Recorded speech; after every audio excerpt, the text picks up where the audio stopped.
Ya, pemirsa, OJK menegaskan dari segi permodalan, industri perbankan Indonesia masih cukup kuat dan aman. Capital Adequacy Ratio atau CAR perbankan nasional masih tertinggi di negara ASEAN.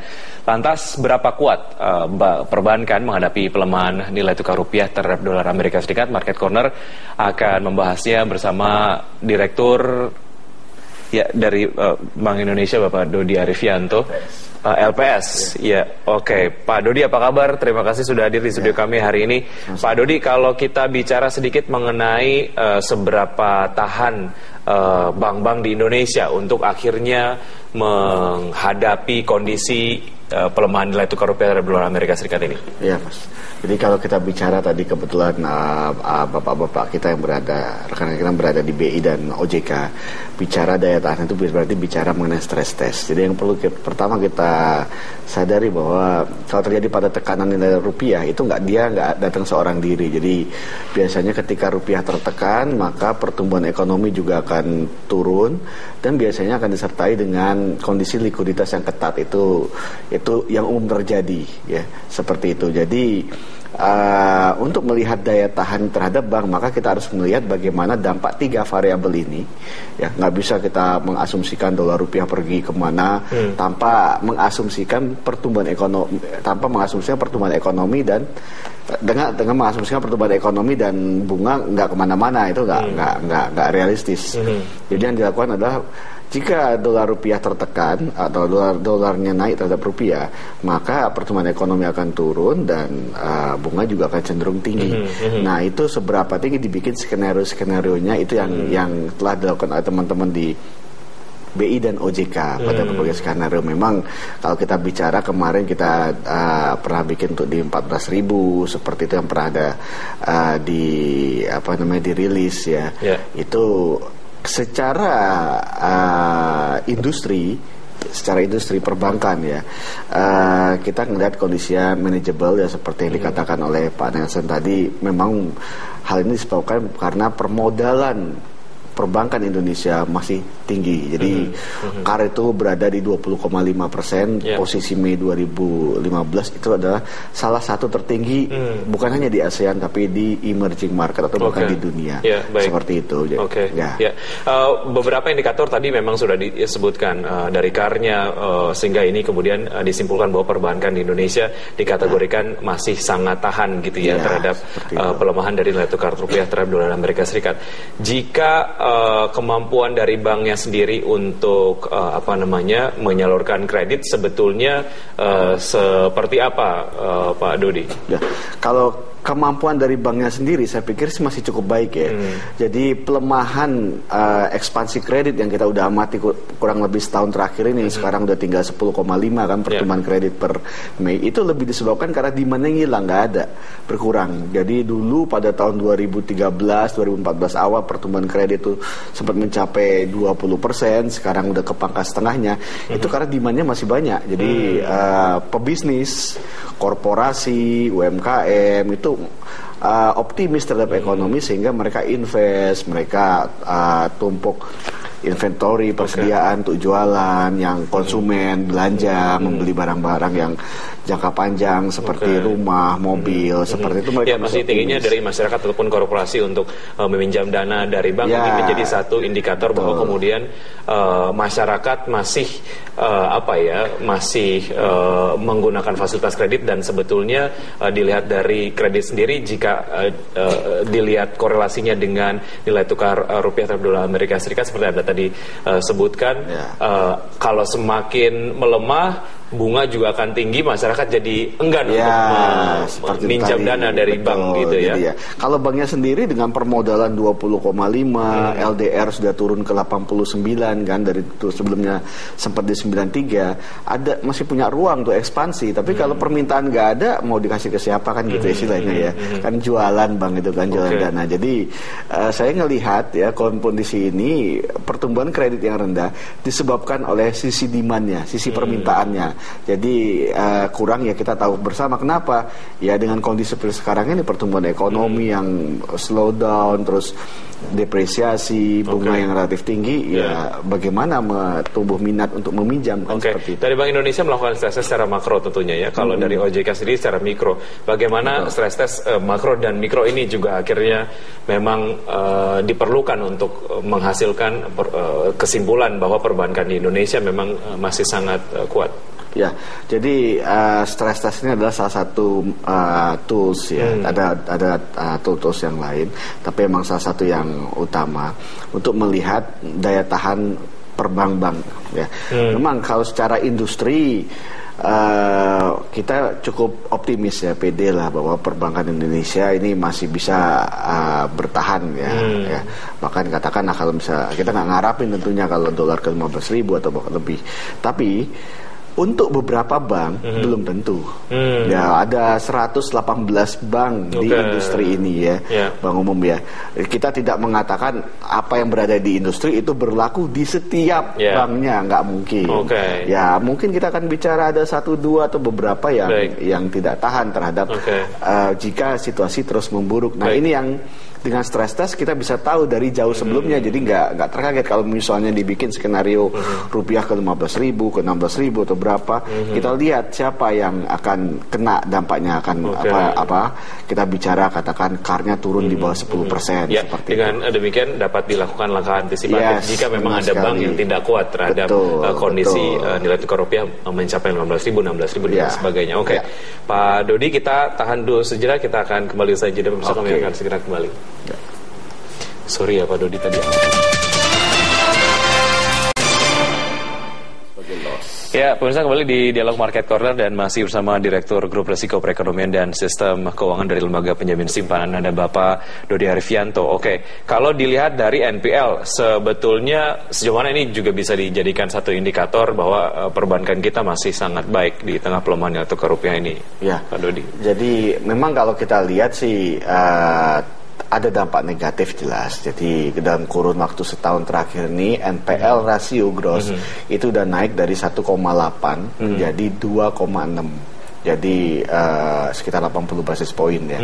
Itu udah lumayan, dan NPL secara nominal tuh tumbuh ya kurang lebih setahun ini tiap bulannya 30% ya secara nominal. Jadi ya ada dampak. Ya, jadi kenapa ya, nggak heran karena struktur industri Indonesia ya tidak akan bisa lepas dari barang impor. Ya tergantung, seperti farmasi itu bisa 70%, kimia ya, farmasi dan kimia itu bisa 70% komponen struktur biayanya itu impor. Barang-barang kimia-kimianya itu kan datang dari luar negeri yang mereka harus bayar pakai dolar. Ya, ada beberapa industri lain, sedangkan di sisi lainnya mereka jualannya rupiah, ya kan, obat kan dijual kepada dalam negeri. Ya, jadi ya mismatch kayak gini yang menyebabkan kerugian bagi perusahaan, dan bagi mereka yang punya hubungan kepada bank tentu akan istilahnya berdampak kepada kemampuan untuk membayar utang servisnya. Jadi bagaimana tetap mampu dengan tingkat bunga yang dulu kan mungkin di set waktu kondisi masih normal-normal aja kan gitu ya. Sekarang sesuatu yang normal tapi ke saat ini sedang ya bisa dikatakan bagi beberapa industri mungkin ya bisa katakan agak demam jadi susah kan kayak gitu. Nah, ini yang dilakukan oleh stress test yaitu. Jadi dibedah bukunya bank, dilihat seberapa banyak bank memiliki exposure kepada nasabah-nasabah, debitur-debitur yang memiliki ketergantungan kepada falas. Baik, untuk saat ini. Kalau kita lihat dari tadi dalam stress test ada perumpamaan atau conditioning di mana nilai tukar rupiah terhadap dolar Amerika Serikat ada 15.000, 16.000 dan sebagainya. Jika memang ada perbankan yang dinyatakan tidak tahan gitu ya, langkah-langkah apa yang dilakukan oleh Bank Indonesia yang kemudian ini dinilai sebagai satu kebijakan yang mungkin akan membantu perbankan tersebut untuk melalui kondisi tersebut? Ini saya koreksi, jadi yang terdepan di dalam melakukan langkah-langkah itu adalah OJK. Ya, jadi pengawas perbankan itu OJK, dan pengawas yang paling tahu pertama mengenai hasil stress test ini yang kemudian melakukan approach. Ya tentu dia akan menghubungi pemegang saham pengendali pemilik bank. Ya, ini kita mendapatkan laporan, kita uji dengan katakan 16 ke 17 berapa, ini kayaknya di berapa nggak kuat. Nah kalau ini bukan apa-apa saja, ya siapa sih ngarapin ke segitu, nggak ada satupun dari kita kan. Tapi komitmen Bapak kepada bank ini bagaimana? Satu bisa tanya, apa ada dana ekstra? Ya mungkin dia bagian dari suku konglomerasi, dia punya kekayaan lain yang udah siap untuk membackup bank ini, ya. Atau kalau memang dia nggak punya uang, mungkin dia punya teman, ya baik dalam negeri maupun negeri siap backup, jadi investor strategis, ya seperti itu. Atau ada rencana bisnis, katakan, oke, nasabah ini kita nasabah-nasabah yang memiliki exposure asing sekian persen dari debitur kami besar. Ini kami udah minta kepada mereka untuk lunasi, ya dalam waktu diakselerasi untuk pelunasan yang cepat. Tapi itu berimplikasi berarti bisnis dia kan shrink kan, karena kan dilunasi kan kayak begitu. Nah, itu terserah mana yang diantara tiga itu kita bauran, itu yang harus disampaikan oleh pemilik bank, itu namanya recovery plan, ya. Tindakannya prompt corrective action, itu disampaikan kepada pengawas OJK. OJK akan review karena ya nggak setiap respon tadi ditelan mentah-mentah, dilihat apakah visible gitu, ya kan, doable kan, orang bisa nulis apa saja kan, seperti itu. Pak Dodi, pada level rupiah, nilai tukar rupiah terhadap dolar Amerika Serikat di level berapakah yang akhirnya mungkin seharusnya membuat perbankan di Indonesia berjaga-jaga gitu ya, kalau kita bicara soal skenario yang tadi disebutkan bahwa ya kita kemudian masih sangat baik gitu. Pada level berapa kita akhirnya harus waspada? Ya sebenarnya kalau berjaga-jaga, bank itu mestinya harus menerapkan good governance, prudential practice itu di setiap level ya. Ya. Jadi perbankan ini beda dengan industri-industri lain seperti supermarket, ya pabrik baja. Ini adalah industri yang highly regulated ya.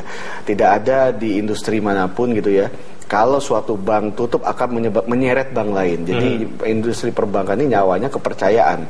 Jadi tidak hanya bicara level sekarang atau level kapan, setiap saat mestinya mereka harus waspada. Seperti itu. Jadi menjaga benar-benar, karena reputasi, kepercayaan mereka adalah nyawa bagi suatu bank. Begitu hilang ini. Jadi saya pikir untuk sekarang ini yang dilakukan dengan risiko, kalau Mas masuk adalah mungkin risiko utama di sistem perbankan dengan kondisi ekonomi saat ini itu bersumber dari peningkatan NPL. Itu yang harus diwaspadai ya. Ya, NPL. Nah, baik. Ya, Pak Dodi, kita tahan dulu, kita jeda sejenak, pemirsa, kami akan segera kembali.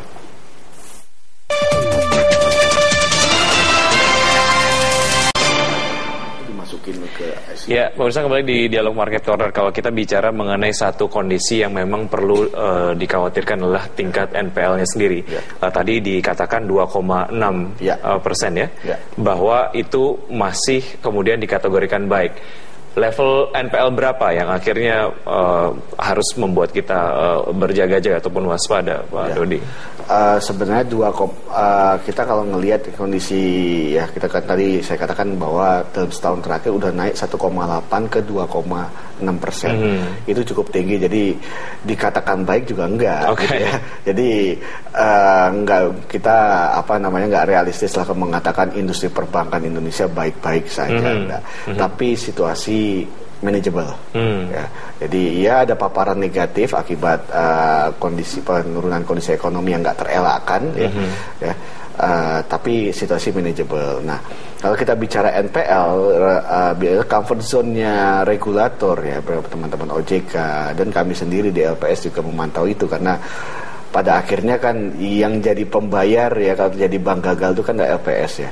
Itu berada ya kita katakan antara 3 dan 5 ya, gross NPL. Kalau udah lebih dari itu bank itu biasanya udah dimasukin ICU-nya regulator gitu, dipantau sangat ketat ya, dimasukin ICU, tahu sendiri kan, dipantau dia sama susternya tidak jam kan gitu ya. Jadi seperti itu. Jadi kita bicara sudah mulai mendekati comfort zone ya. Jadi walaupun sebenarnya setahun terakhir loncatan ini juga sudah, dan kita kembali katakan tadi Ini industri tidak berlaku bagi setiap bank, ya. Jadi ya tentu saja ada beberapa bank yang dipantau lebih ketat kan seperti itu. Oke. Jika ada sebuah bank yang dinilai tidak tahan lah ya dengan kondisi seperti sekarang, apakah dari perbankan tersebut akhirnya melaporkan secara proaktif atau misalnya dari OJK katakanlah dari beberapa indikator ini sudah dikategorikan sebagai bank yang akhirnya tidak tahan dengan kondisi yang seperti sekarang. Nantinya mekanismenya seperti apa? Kalaupun memang ada bank yang dinilai tidak tahan dengan kondisi krisis. Ya, jadi kalau tahap-tahap penanganan bank-bank ya kita bisa dikatakan sakit seperti ini ya, misalnya terkena paparan segini langsung kena flu terus kena mungkin dari TBC gitu ya. Kita bicara yang pertama dia masuk dalam bank dalam pengawasan intensif. Ya. Jadi BDPI itu bisa maksimum 1 tahun. Kemudian kalau sampai dalam proses pengawasan tersebut ya, dalam mode pengawasan pertama itu normal, baik aja. Kemudian BDPI intensif. Kemudian BDPK khusus, khusus ini benar-benar ICCU dah. Ya. Ini masuk orang ke ICU, mungkin masuk rumah sakit lah. Ini udah masuk ICCU. Nah, yang di ICCU ini 3 bulan dan LPS sudah masuk di situ. Jadi dalam 3 bulan ini bank cuma punya 2 pilihan, tahan hidup atau ya ditutup kayak begitu. Nah, kita dalam prosesnya ini bagaimana tadi industri perbankan ini adalah sesuatu yang sesuatu yang khusus. Gimana menjaga kepercayaan?